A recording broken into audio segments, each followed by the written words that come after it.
Assalamualaikum warahmatullahi wabarakatuh. Tapi pun ketemu lagi di Studio 2 Podcast. Kali ini nggak di mainnya di studio, di jauhan dikit lah ya. Masuknya luar biasa. Kita kalau masuk harus permisi dulu, disiplin luar biasa. Kita alhamdulillah dapat kesempatan ngobrol dengan salah satu Forkopimda di Kabupaten Lampung Utara. Langsung saja dengan Bapak Komandan Distrik Militer 0412 Lampung Utara, Letnan Kolonel Infanteri Heri Eko Prabowo, ya Pak Manajer ya? Letnan Infanteri Heri Eko Prabowo dan tim 0412 Lampung Utara, agak ngeri pada tim. Langsung aja kita sapa, selamat pagi Pak Dandim. Pagi Mas Tiko. Pak Dandim, saya baru kali ini main podcast dengan Pak Dandim ya, di Lampung Utara baru Pak Heri Eko Prabowo. Dan alhamdulillah dapat sambutan baik, kita dijamu luar biasa kopi pagi ini. Ya Pak, ya. Pak, kita pengen ngobrol nih. Kita dapat informasi ada penerimaan secamba ya, kalau tidak salah tahun ini. Calon utama dan prajurit karir ya Pak. Di tahun 2025. Tapi sebelum ngobrol yang masalah penerimaan tersebut, pengen ngulik sedikit nih Pak. Perjalanan karir kalau nggak salah sudah 1 tahun 7 bulan di Lampung Utara. Kurang lebih ya. Tapi kalau lebih tepatnya sedang berkisar 1 tahun 9 bulan. 1 tahun 9 bulan. Sebelumnya di mana Pak Dandim? Boleh saya cerita sedikit. Tapi sebelumnya saya juga ingin menyapa kepada pemirsa podcast kita pagi hari ini. Pertama-tama saya juga mengucapkan terima kasih atas undangan podcastnya dan kesediaan waktunya untuk kita bisa berpodcast pada hari ini untuk bicara-bicara santai tapi berisi. Kepada adik-adik, tentunya adik-adik yang berada di Kabupaten Lampung Utara dan adik-adik yang berada di Tulang Bangong Barat, dikarenakan 2 kabupaten itu menjadi tanggung jawab wilayah kami selaku Kodim 0412 Lampung Utara. Pada kesempatan ini kami Komandan Kodim 0412 Lampung Utara ingin menyapa adik-adik sekalian bahwa TNI AD memberikan kesempatan seluas-luasnya bagi adik-adik sekalian yang berminat dan berkeinginan serta bercita-cita untuk menjadi prajurit TNI AD. Pada kesempatan ini khususnya kami nanti akan singgung sedikit terkait dengan penerimaan prajurit Tamtama di tahun 2025, sehingga dengan apa yang kita bicarakan nantinya akan menimbulkan motivasi dan rasa keinginan yang kuat untuk bisa memilih jenjang karir di luar yang alternatif yang lainnya. Demikian. Terus selanjutnya kalau saya boleh bercerita sedikit, saya sebelum menjadi tentara tentunya menjalani pendidikan formal yaitu dari SD, SMP, SMA dan sempat kuliah walaupun tidak tuntas di satu universitas di Jakarta, dan semua pendidikan itu saya khususnya SD, SMP, SMA saya selesaikan di Jakarta semua. Dan pada saat saya SMA saya mencoba mendaftar akmil, pada kesempatan pertama saya gagal, terus saya lanjut kuliah, namun di sela-sela kegiatan kuliah, kalau nggak salah saya ingat itu sampai dengan semester 6 saya mencoba lagi untuk mendaftar di kesempatan ketiga dan di umur terakhir, dan alhamdulillah mengikuti seleksi dan sampai dengan pada akhirnya lulus seleksi, selanjutnya menjalani pendidikan di kampus Alma Mater Rumah Tidar di Magelang, dan saya masuk tahun 2000, lulus tahun 2023, ulangi tahun 2023. Selanjutnya setelah saya menjalani pendidikan, saya mengawali karir pertama saya atau ikatan dinas pertama saya itu di Kodam 16 Patimura, Ambon. Selama kurang lebih 9 tahun saya berdinas di sana. Saya selanjutnya melaksanakan pendidikan lanjutan di Kelapa 2 dan selanjutnya mendapatkan penempatan selanjutnya di Jakarta. Kemudian dengan seiring berjalannya waktu saya berdinas di Bandung, dan di Bandung selama berdinas itu saya juga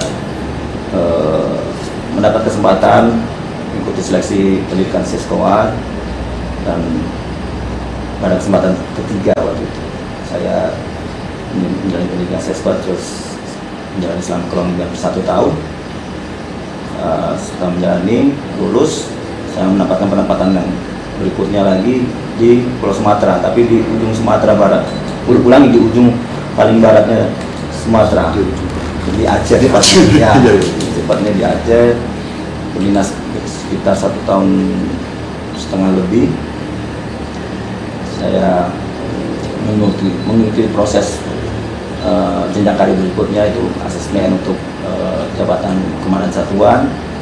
Alhamdulillah saya dapat mengikuti dan diberikan kesempatan untuk mengikuti seleksi dan lulus, dan setelah itu juga mendapatkan penempatan jabatan berikutnya. Saya berdinas di Palembang, Sumatera Selatan, tepatnya di Batalion Infanteri 200 Raider, menjabat sebagai komandan batalion. Terus selanjutnya lagi, setelah menjalani jabatan di sana, saya mendapat kepercayaan lagi berdinas di komandan sekolah calon tamtama di Lahar. Di sana berjalan sering waktu, saya kurang lebih 1 tahun lebih, kurang dari setahun, saya mendapatkan penempatan jabatan selanjutnya, dan sebelumnya mengikuti asesmen juga untuk jabatan komandan kodim. Saya mengikuti asesmen dan alhamdulillah berkesempatan untuk mengikuti dan lulus. Selanjutnya diarahkan menjadi komandan kodim 014 Lampung Utara. Tapi memang gini, apa memang sudah menjadi keinginan atau cita-cita dari kecil, atau hanya memang coba-coba gitu? Atau tekad memang pengen jadi TNI? Kalau saya boleh cerita sedikit, saya memang terlahir dari orang tua, khususnya dalam hal ini bapak saya seorang tentara, tapi bukan tentara yang berasal dari lulusan akademi militer. Orang tua saya itu dulu pada awal masuk tentara dari Tamtama juga, dari Tamtama terus ikut Bintara dan pensiun terakhir Sersan 1. Nah, itu juga menjadi motivasi dan kebanggaan saya.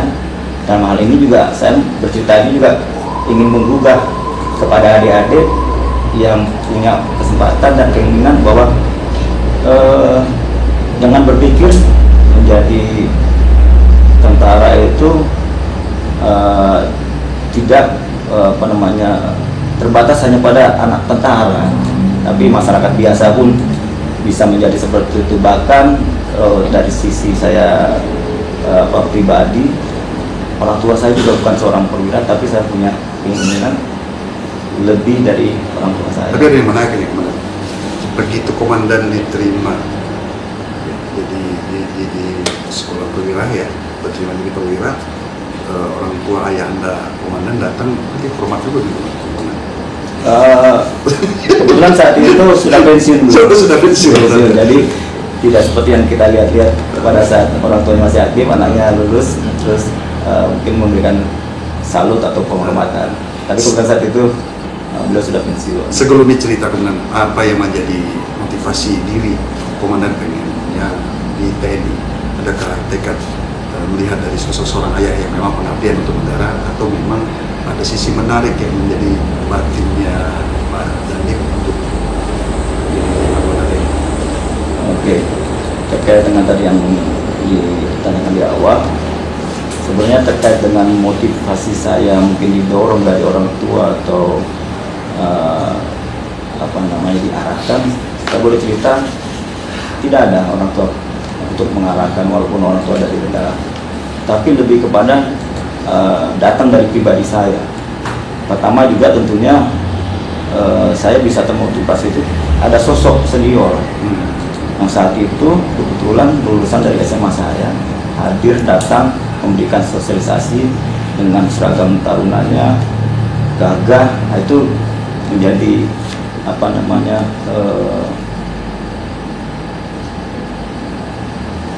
sehingga saya berkeinginan menjadi penyemangat seperti itu.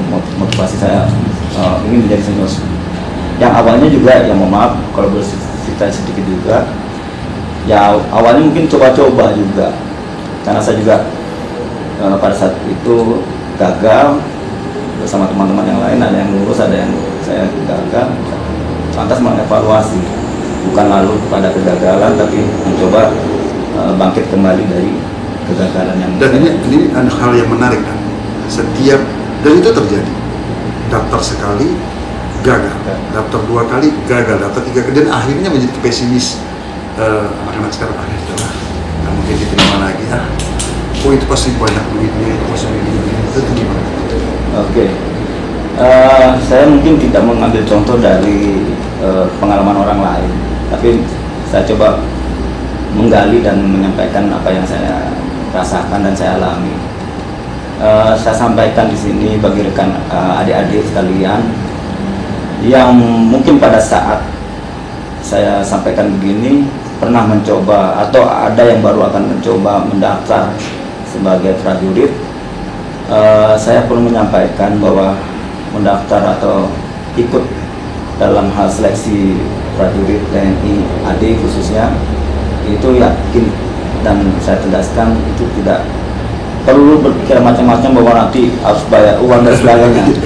Karena berkaca dari pengalaman saya juga, saya merasa ya mendaftar saja, tidak ada yang perlu pungutan atau perlu mengeluarkan uang yang tidak pada semestinya.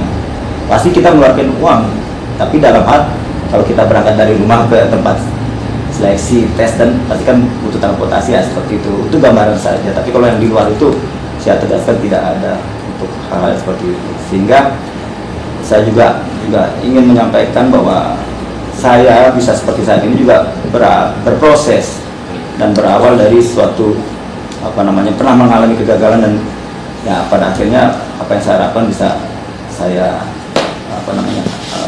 dapatkan.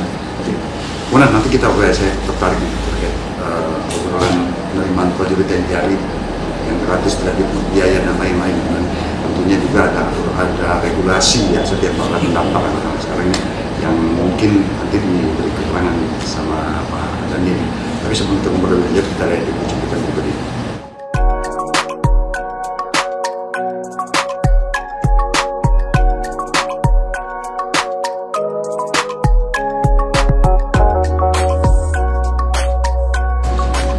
Oke, kemudian ada lanjutin obrolan.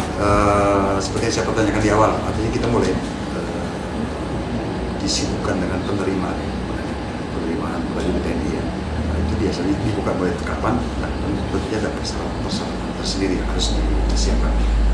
Oke, terkait informasi yang lebih rinci, dalam hal ini saya akan memberi gambaran secara singkat. Tentunya ini bisa memberikan informasi terkait dengan apa yang kita bahas pada pagi hari ini. Ini saya sedikit contekan karena biar nggak salah informasi. Baik, ini tentunya apa yang saya sampaikan ini mengacu kepada link website Angkatan Darat yang memang sudah disampaikan juga kepada jajarannya terkait dengan proposal ini. Ini bisa saya sampaikan terkait dengan masalah penerimaan dakwahnya. Untuk tingkat daerah ini, kalau yang boleh saya sampaikan ini, itu untuk pendaftaran online-nya sudah terhitung dari tanggal 23 Desember. Ya, sampai dengan 29 Januari. Terkait dengan artinya apabila ada perpanjangan itu mungkin nanti kebijakan pimpinan. Tapi sementara yang saya sampaikan sesuai yang saya dapatkan. Selanjutnya jika terkait dengan berikutnya tentunya nanti akan ada jadwal berikutnya, baik dari nanti ada validasi terkait dengan animo, terus jadwal nanti yang berikutnya itu akan disampaikan selanjutnya sampai dengan tingkat pusat, yang kalau saya boleh bisa sampaikan di sini itu nanti tingkat pusat dalam hal ini tingkat Subpanpus itu di tanggal 12 Februari untuk pemeriksaan atau uji tingkat Subpanpusnya, dan sampai dengan tahap berikutnya itu informasinya akan dibuka pendidikan pada tanggal 4 Maret 2025. Demikian secara umumnya saya memberikan gambaran. Tapi semua keterangan-keterangan itu kita memiliki website yang diberitahu kepada masyarakat, biar masyarakat juga bisa mengetahui sendiri. Ada di dalam terkait dengan website online itu juga disampaikan websitenya itu Boleh saya bacakan itu ad.recruitment-tni.mil.id seperti itu. Ada di bawah ini nih, teman-teman ya. Nanti website-nya. kita bisa disampaikan di podcast kita. Dan setelah melakukan kan dari bulan Desember kemarin ya, online ya, pendaftaran, artinya ada verifikasi berkas segala macam itu di bulan Januari dan Februari ini, karena kan bulan Maret persiapan pendidikan ya. Ya betul. Tentunya itu tadi yang saya sampaikan tadi secara gambarannya tadi dengan pendaftaran online tadi itu bagi yang calon itu diberikan ruang waktu untuk mendaftar secara online di waktu yang tadi saya sampaikan. Selanjutnya nanti ada tahapan-tahapan lagi jadwalnya untuk validasi terkait animo dan sebagainya itu akan beruntun atau berlanjut seperti sesuai dengan timeline-nya dari rekrutmen tersebut. Ada batasan nggak? Batasan jumlah, batas jumlah. Oh. Misalnya bilang tentara harus sekian, ini daftar atau di tulang bawang sekian, ada yang bisa jadi batasan? Terkait batasan mungkin secara per kabupaten itu biasanya itu tidak ada, hanya alokasi animo. Habis itu dengan asumsi alokasinya kemungkinan berapa yang akan ini, karena nanti dengan hasil proses seleksi juga nanti akan ada alokasi untuk yang akan dididik seperti itu. Tapi sementara ini saya belum bisa menyampaikan karena saya belum mengetahui atau data yang terkait masalah alokasi nanti yang akan dididik. Mungkin masih akan dirumuskan lebih lanjut karena prosesnya kan itu akan dari proses seleksi itulah yang akan bisa dapat berkembang secara dinamikanya untuk penentuan animo dengan nanti yang akan dididik itu seberapa. Dan kalau biasanya sih secara dasarnya materi ujian seleksi itu seperti apa? Untuk seleksi itu ada yang sifatnya administrasi ya, ada administrasi, terus yang sifatnya umum lah, seperti mungkin kan mereka kalau dari yang sekolah itu pertama Nilai SKCK, terus nilainya nanti apa namanya terkait yang umur berapa pada saat mereka paling batas umur, batas usia itu, dan batas minimal sama batas maksimalnya itu yang paling agak poin penting yang di awal-awal. Tapi gini seperti kita bahas di awal, ada ketakutan masyarakat anak-anak sekarang ini kan, pesimisnya pasti pakai duit, terus itu kesehatan saya kayak gini, mulai nggak pede dengan kesehatan. Itu kalau ini gitu. Boleh saya sampaikan gambarannya bahwa tentunya kalau kita akan mengikuti suatu seleksi, baik itu mungkin seleksi apapun, tapi kita khususkan dalam ini seleksi sebagai prajurit. Dalam ini kita khususnya Tamtama lah, untuk yang sekarang ini lagi berlangsung. Itu terkait dengan kesiapan itu tentunya adik-adik sekalian bisa juga sudah mulai mencoba medical check up. Nah, di rumah sakit umum bisa, ataupun aku agak lebih bisa berkonsultasinya di rumah sakit Angkatan Darat yang ada di, contohnya di Bandar Lampung itu di Denkesya Bandar Lampung. Jadi sehingga pada saat medical check up bisa konsultasi terkait dengan kalau standarnya seleksi kesehatan Angkatan Darat atau TNI Angkatan Darat seperti apa, nah itu lebih cepatnya gitu dibanding kalau kita cuma di rumah sakit umum. Jadi bisa lebih terarah dan bisa diarahkan. Dan sekarang kan kita semua sistem online, artinya pendaftaran pun sistem online dan seleksi dalam sistem online. Mungkinkah pengumuman juga muat di sistem online? Perlu saya sampaikan terkait dengan ini yang tadi dari yang kita singgung di awal, bahwa dalam hal penerimaan prajurit di Angkatan Darat itu gratis. Salah satunya upaya keterbukaan di situ. Online itulah dari pendaftaran. Nanti pada hasilnya juga yang saya pernah mendapatkan arahan pada saat melalui Aspes Kodam itu juga mengarah kepada nanti pengumuman online seperti itu. Terus, yang pernah saya terima gambaran langsung pengarahan dari Peskes Polda. Dan pengumumannya di bulan Maret, sebelum bulan Maret, berarti sebelum pendidikan. Sebelum pendidikan sudah diumumkan seperti itu. Pendidikan berencana gimana? Kalau misalnya di pendaftarnya Lampung Utara atau Bawang dan sebagainya, itu pendidikannya sama kah? Kalau nanti pada saat nantinya calon itu dinyatakan lulus, tentunya akan dididik di lembaga pendidikan yang berada di Kodam-Kodam. Oh, gitu. Karena Kodam-Kodam sudah mempunyai lembaga pendidikan baik itu Bintara dan Tamtama. Seperti itu.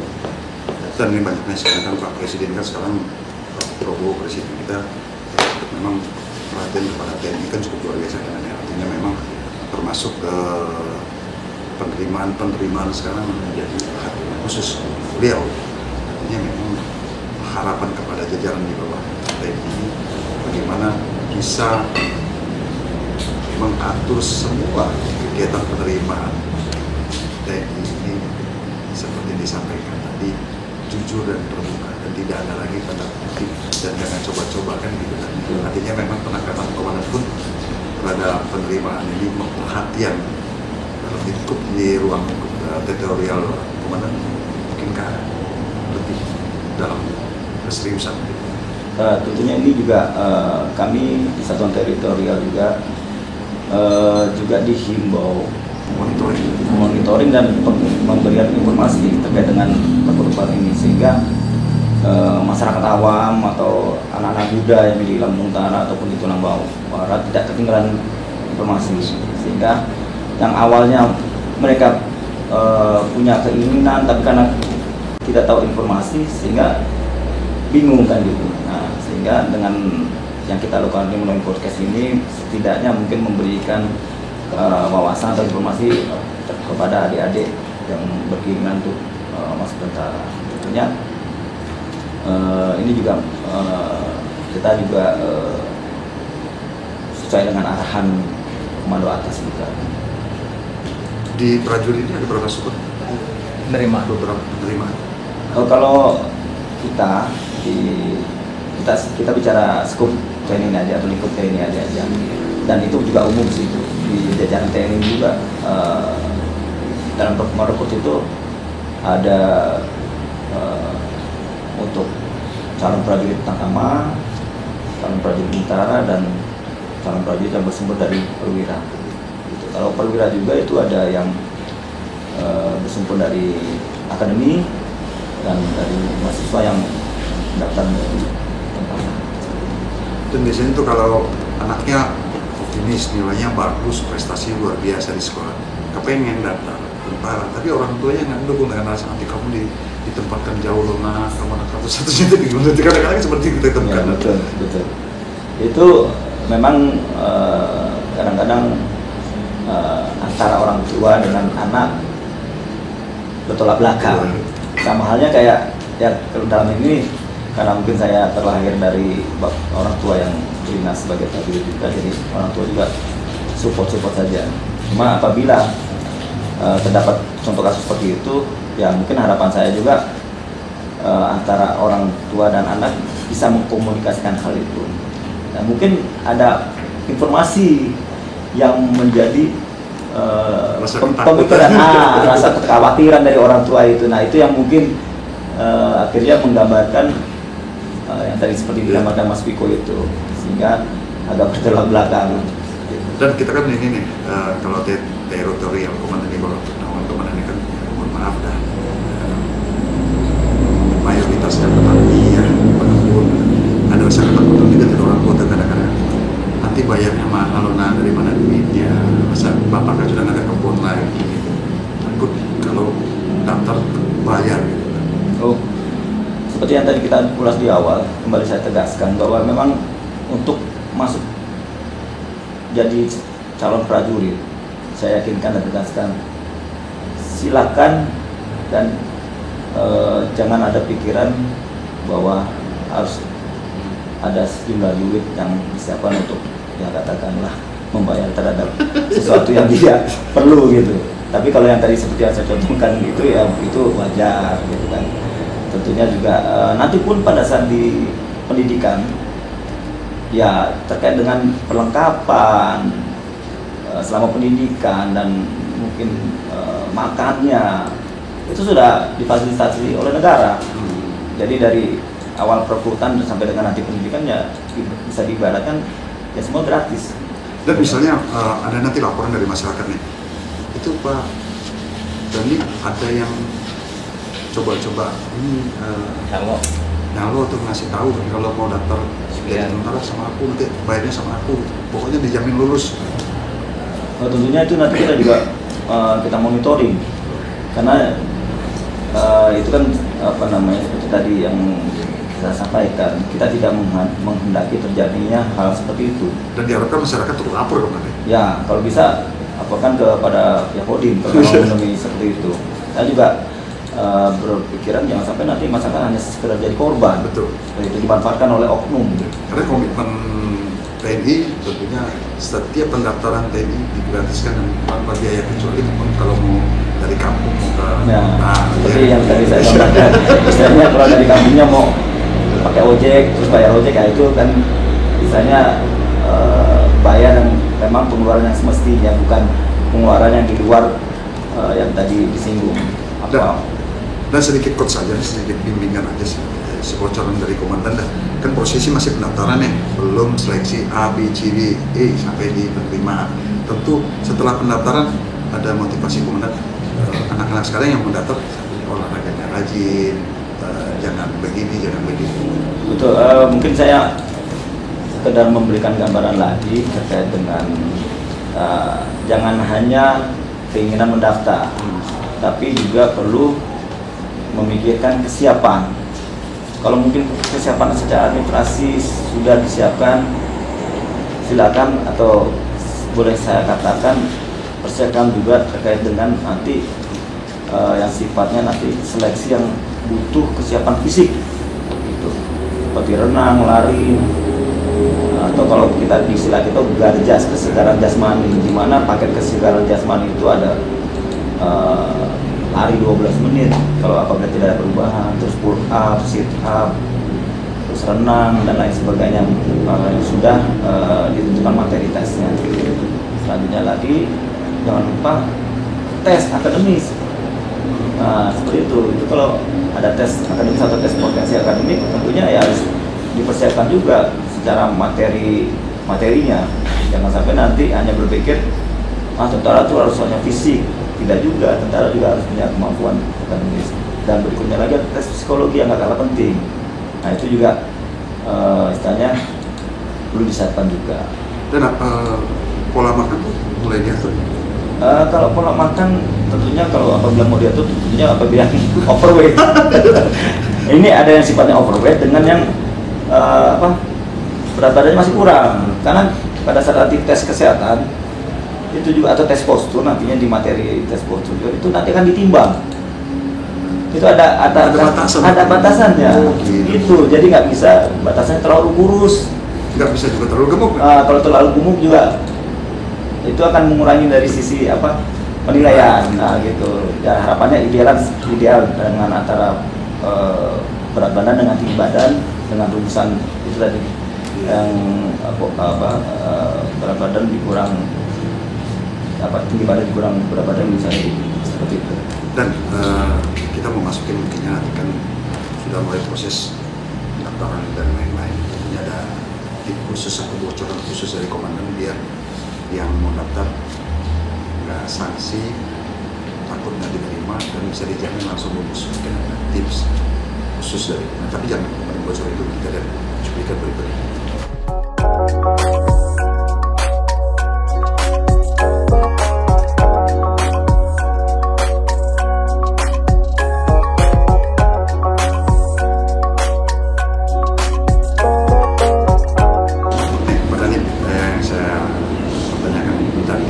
Biar anak-anak kita di Lampung Utara atau Lampung Bawang tentunya PD untuk daftar dan bisa daftar bocoran. Kalau lu harus begini nih nilainya nanti begini, lu harus begini nanti nilainya begini, bikin bocoran aja. Baik, ini tentunya juga mengacu kepada pengalaman saya juga sih. Bagi adik-adik sekalian yang khususnya yang saat ini akan mendaftar dan sudah mendaftar, bagi yang sudah punya pengalaman mendaftar, tentunya terkait dengan persiapan administrasi mungkin sudah paham lah, sudah bisa menyiapkan. Tapi yang baru akan mendaftar bisa bertanya dengan rekannya atau dalam hal ini yang pernah mendaftar, sehingga mendapatkan informasi yang terupdate terkait dengan kemarin mungkin materi yang menjadi materi seleksinya dan sebagainya seperti itu. Jadi jangan segan untuk bertukar pikiran untuk bagi punya misalnya tetangga ataupun ya anggaplah senior sekolah yang seperti itu, atau bahkan kalau perlu bertanya kepada seniornya sudah kemarin katakanlah tahun kemarin lulus. Nah, walaupun dia mungkin bukan terkait dengan penerimaan prajurit Tantama, mungkin seniornya itu kemarin lulus sebagai prajurit Bintara, nggak ada masalah, sehingga itu bisa menjadikan bahan dalam hal untuk menyiapkan diri, sehingga ada pembanding, sehingga nggak kosong-kosong. Itu yang saya lakukan juga pada saat mendaftar awal dulu, walaupun gagal, tapi saya bertanya, cari tahu dan sebagainya. Karena kan itu juga bagi yang belum pernah mencoba hal yang baru seperti itu. Itu salah satu untuk menuju kesiapan secara mental juga seperti itu. Dan berikutnya, apabila hal itu sudah ada gambaran, tentunya yang tadi kita ulas sebelumnya, siapkan diri baik itu fisik dan siapkan juga diri secara akademis seperti itu, sehingga hal tersebut akan saling menunjang. Jadi mungkin dengan bisa membaca kemampuan diri dari sisi fisik, kemampuan saya standar-standar aja, berarti dia bisa juga menutupi di kemampuan akademisnya, sehingga bisa saling menutupi, sehingga pada saat nanti di ranking pun hasilnya bisa memenuhi standar seperti itu. Jadi tidak jomplang banget gitu. Dan berikutnya lagi bagi adik-adik yang mempunyai prestasi nasional khususnya ya, nah, itu yang bisa juara 1, juara 2, juara 3, itu juga bisa dilampirkan piagam-piagam tersebut. Seperti apa contohnya? Ya mungkin adik-adik atlet karate, apapun itu, karate, mungkin basket atau volley dan sebagainya, tingkat atau nasional, tingkat nasional itu bisa dilampirkan jadi sebagai bahan ya pertimbangan lain atau kredit poin yang lain. Itu juga berlaku pada saat waktu saya dulu mendaftar, itu disampaikan juga seperti itu. Dan ini ada misalnya ya, komandan dapat laporan, terus Pak Babin yang lapor ke komandan. Ini ada salah satu warga Pak Dandim, orang tuanya anaknya berprestasi, memiliki kemampuan yang luar biasa dan sesuai kalau daftar kayaknya 5 ranking, tiba-tiba tapi dia nggak mampu untuk biaya ke sana ke sini dan segala macam, terus nggak ada PD untuk daftar. Apakah kita akan jemput bola untuk membimbing dan membantu? Insya Allah kalau terkait dengan informasi yang tadi disampaikan, apabila saya mendengar itu, apa yang bisa saya lakukan tentunya untuk mensupport apabila, dan juga saya yakinkan yang bersangkutan itu mempunyai potensi, insya Allah saya pribadi akan coba membantu. Karena saya potensi anak itu dari sisi potensi dan mungkin akademisnya, fisiknya, dan dia sudah berlatih menyiapkan, tapi di hadapan dengan kemampuan orang tuanya itu menjadi kendala. Dari saya juga disampaikan saya siap membantu fasilitasi atau apabila ada dengan kendala ke keuangan orang tuanya. Tapi memang kadang-kadang banyak juga kami temukan di posko-posko desa, terutama para anak-anak warga kita yang petani. Mereka memiliki cukup prestasi dan bisa kemana-mana. Jadi kemampuan mereka tidak pede karena mau ke kota bumi, duitnya nggak ada, daftar ini, mau handphone nggak ada. Gitu kadang-kadang sering kita temukan. Akhirnya ada metode jemput bola yang dilakukan bagi posko itu cukup luar biasa bagi kita. Tentunya ini juga menjadi pemikiran juga. Saya juga berharap bagi anggota yang di wilayah tentunya apabila menemui seperti itu dan diketahui langsung dan bisa meyakinkan bahwa itu tadi anak itu berpotensi, sementara terkendala mungkin katakanlah ya tadi nggak punya uang hanya untuk sekedar ke Bandar Lampung atau mau daftar nggak bisa. Mau daftar nggak punya handphone itu. Kalau apabila kita bisa membantu memfasilitasi dan memfasilitasi itu ya bagi kami secara internal nggak ada masalah seperti itu. Bahkan kami upayakan untuk bisa membantu apa yang bisa kita pikirkan untuk membantu sesuai dengan kemampuan kami juga kita upayakan seperti itu. Ada sisi positif dan sisi negatif. Negatifnya kalau misalnya masyarakat menemukan adanya pelanggaran. Oh, misalnya ada seperti saya sampaikan tadi, contoh kecilnya Pak Bin, udah katanya nanti ke kota buminya aku nanti pakai duit aku tiba-tiba dimintai uang segala macam. Kalau misalnya masyarakat di desa mau melapor kemana? Adanya pelanggaran yang maksudnya dari penerimaan oknum kami. Ya. Nah, tentunya nanti itu kalau bisa disampaikan juga kalau memang ke saya bisa ada nomor WA ke staf saya dalam hal ini Pasintel atau unit retail kami yang bisa menerima laporan itu atau mengetahui laporan itu, tentunya nanti akan secara umumnya akan dilaporkan ke saya dan tentunya akan saya berikan peringatan yang perlu ada sanksi ya nanti sesuai dengan ketentuan proses selanjutnya.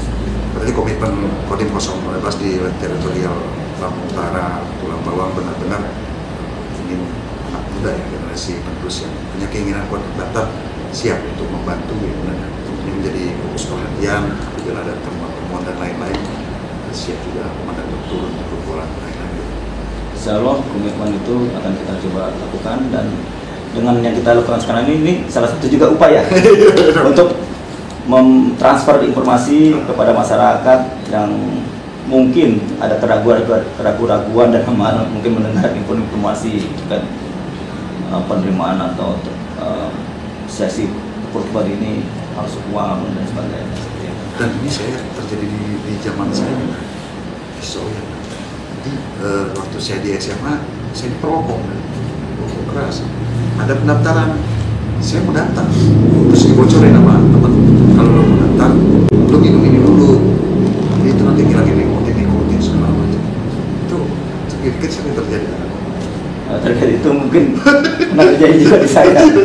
Sifatnya itu hanya sugesti sebenarnya, ya sugesti, tapi tentunya terkait dengan validitasnya tentunya harus dicek kan seperti itu.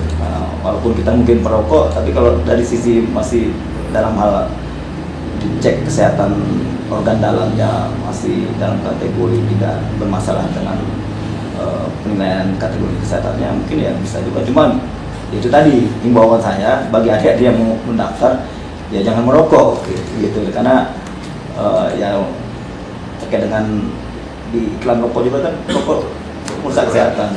Tapi pastinya spesifik yang Bapak sampaikan, rasa keinginan kuat menjadi anggota TNI juga diikuti dengan rasa komitmen diri untuk merubah diri agar bisa lolos dalam seleksi tersebut, seperti olahraga yang rajin dan hal-hal lainnya, terutama ibadah dan minta kepada Allah Subhanahu Wa Taala, itu yang pasti ada. Betul. Nah ini juga salah satu tip tadi. Saya bukan mengada-ngada, tapi terkait tadi yang disinggung itu, selain kita menyiapkan diri terkait dengan kesiapan administrasi, fisik dan sebagainya, jangan lupa yang utama juga bermohon kepada yang di atas sesuai dengan percaya masing-masing. Itu juga yang dipesankan orang tua saya, ibu saya khususnya, mengingatkan minta sama yang di atas, ibaratnya bangun malam atau tahajud dan sholat duha. Itu yang kalau dari sisi orang tua supportnya mengingatkan dari spiritual, karena itu juga yang tidak kalah pentingnya, karena jangan sampai contoh nanti pada saat katakanlah mencoba terus gagal, akhirnya yang disalahin manusia aja, tapi dia lupa dia untuk mendekatkan kepada yang di atas kan, seperti itu. Nah itu salah satu tip juga bagi saya untuk kita juga selain bermohon atau berupaya secara ketentuan dan prosesnya, dan tidak lupa juga berdoa. Banyak doa dan usaha itulah yang saling terkait. Dan saya belum sempat melihat secara rinci dan persyaratan.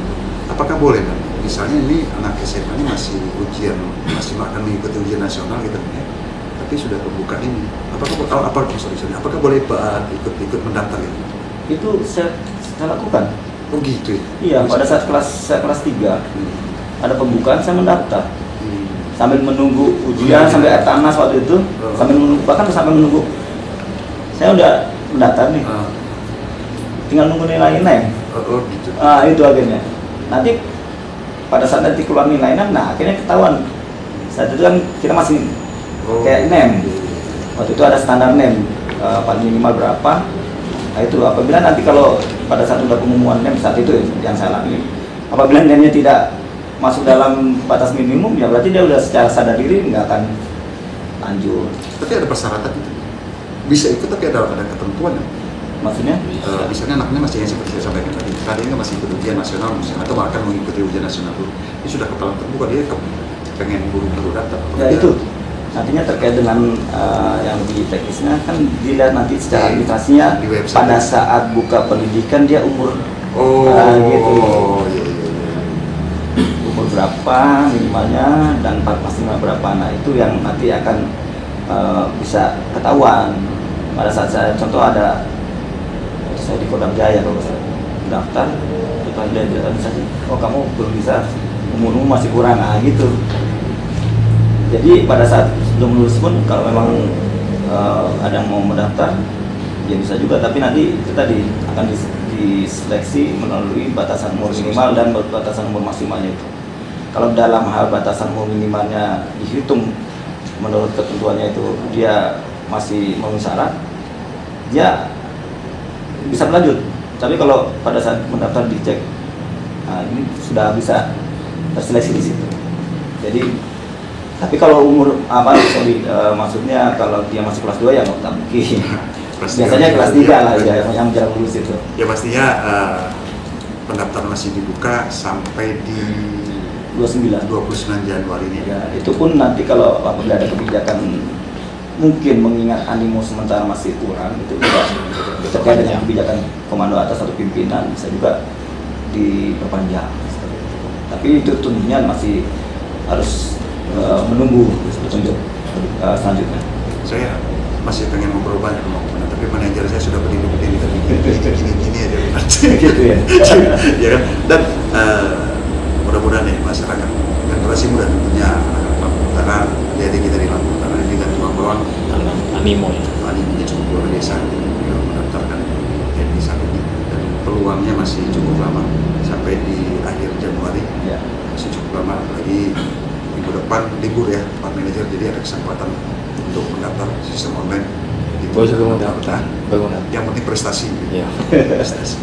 Pada ini sebelum kita akhiri biasanya kita ada sedikit konsep himbauan kepada masyarakat, terutama untuk masalah pendaftaran, himbauan pada tim kepada generasi muda yang di bawah teritorial pada untuk terkait masalah bagaimana pendaftaran. Baik, sebelum kita akhiri podcast ini, sesuai dengan request dari Mas Viko, saya akan menyampaikan dan menegaskan kembali khususnya kepada pemuda-pemuda ataupun warga masyarakat di Lampung Utara dan Tulang Bawang Barat yang menjadi tanggung jawab secara teritorial Kodim kami. Saya menyampaikan bahwa masih terbuka untuk pendaftaran prajurit Tamtama untuk gelombang pertama ini sesuai dengan jadwal yang tadi kami sampaikan, yang sudah dibuka dari tanggal 23 Desember sampai dengan 29 Januari secara online.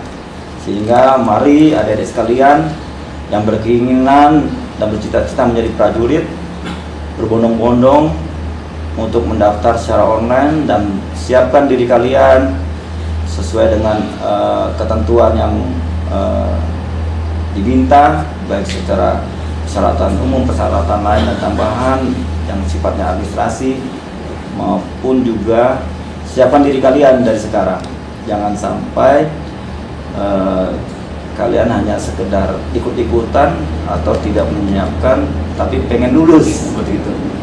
Dan juga perlu saya tegaskan kembali, saya yakinkan bahwa dalam hal rekrutmen calon prajurit TNI AD tidak ada yang dimintai atau dikenakan biaya. Kalaupun ada itu hanya oknum. Itu. Mumpung ada kesempatan, ayo daftar daripada bohong, ya kan? Kita generasi penerus. Karena menjadi tentara adalah menerima panggilan jiwa untuk melindungi, berkorban, dan setia pada negeri. Itu buku pengantaranya, baca website. Assalamualaikum warahmatullahi wabarakatuh. Waalaikumsalam.